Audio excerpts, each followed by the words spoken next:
Bonsoir à tous, bonsoir à toutes les amis, comment ça va les merengues? J'espère vous retrouver au meilleur de votre forme, comme toujours. On est parti pour une petite vidéo avant-match, le Real Madrid qui joue à 16h15 dans un petit peu moins d'une heure aujourd'hui, samedi 7 octobre 2023. Le Real qui doit gagner pour rester leader, le Real Madrid qui est dans une bonne dynamique, qui traverse un bon moment. Et juste avant la pause internationale, il faut aller confirmer ce bon moment, confirmer cette bonne dynamique en emportant les 3 points. Let's go!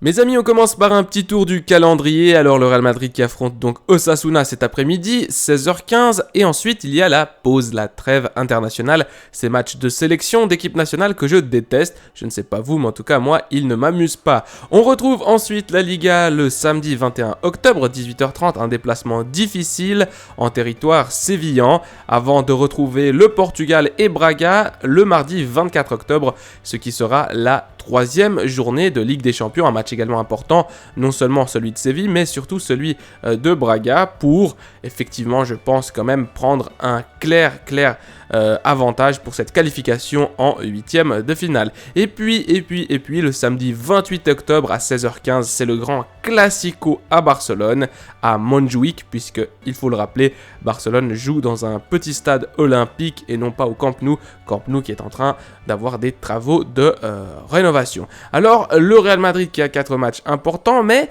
vous avez vu, il y a la pause internationale, donc le dernier match de Liga avant cette pause, c'est cet après-midi, et c'est pour ça qu'il faut gagner ce match pour prendre l'ascendant psychologique et pour pouvoir revenir ensuite lors du match face à Séville en tant que leader.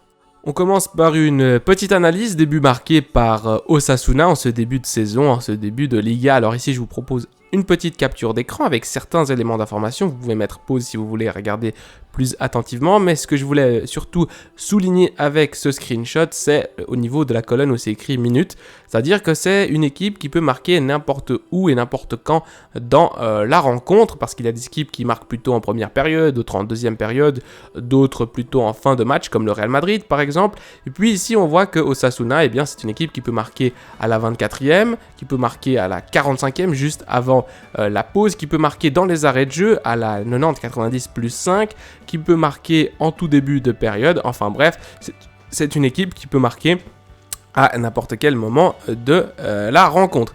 Également au niveau des buteurs, on a Ruben Garcia, Moïse Gomez, des joueurs qui ressortent, qui sont connus de Osasuna. On a Ante Budimir, que vous avez ici à l'image, qui a déjà marqué plusieurs buts. Donc on verra comment cette équipe va jouer contre le Real Madrid, et s'ils vont marquer plutôt en début de rencontre, ça serait un petit peu dommage, mais le Real Madrid a cette tendance à encaisser très rapidement. On verra, et j'espère que ça ne sera pas le cas pour cet après-midi.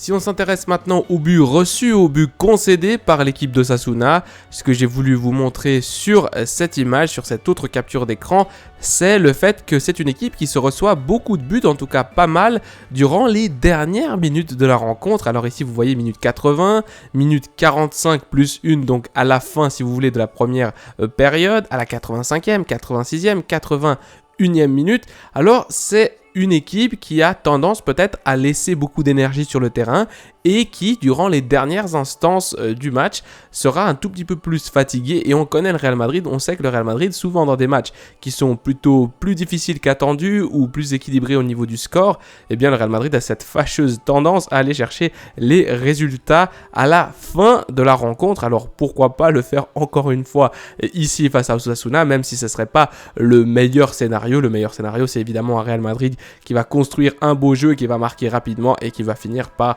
faire un gros score comme un 4, 5, 2, 6, 3. Voilà, ça c'est le scénario spectaculaire ici. Mais voilà, ça serait c'est une petite indication que j'ai trouvé assez marrante, c'est que c'est une équipe qui se prend beaucoup de buts à la toute fin des rencontres.